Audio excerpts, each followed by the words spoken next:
My name is Donna Sakel, and I have the privilege of being the director of the Center for Education on Social Responsibility at the Leeds School of Business.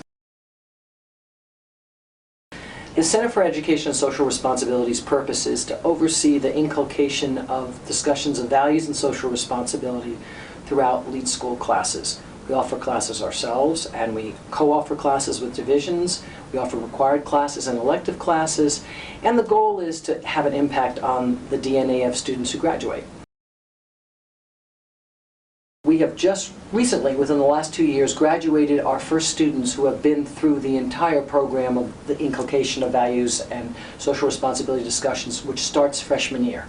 So those freshman year students just graduated 2 years ago. So we don't have a long track record of what our students are doing, but we do know some very, very interesting things about our young alumni. 5 out of the top students we have graduated in the past several years have elected to go for Teach for America.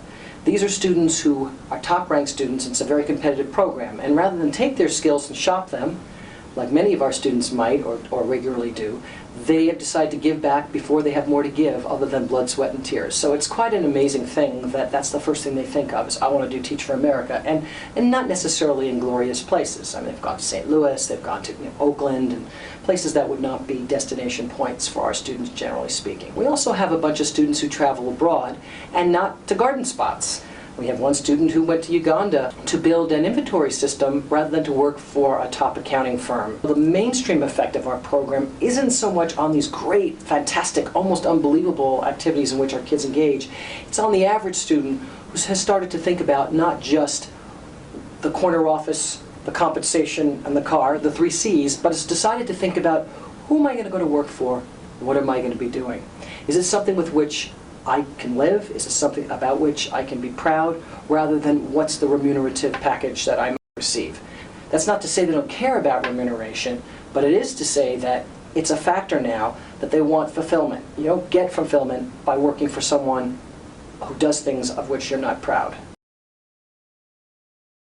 I teach a class called Leadership Challenges, Exercises, and Moral Courage, and it's a course that appeals to or attracts top students in the school, and it's a selective enrollment class, so not all students can get into it.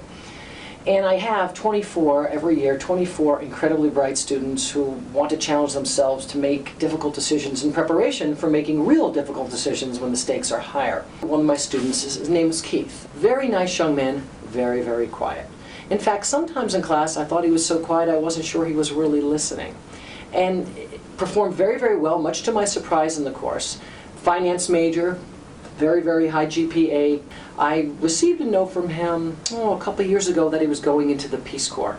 It basically told me that even when thought he wasn't thinking, he was doing exactly what we ask of our students. And so it was quite an amazing story, but it got even more amazing when I received an email from him from Moldova, where he's working, and he asked for some advice on how to set up a Leadership Challenges, Exercises, and Moral Courage class in Moldova.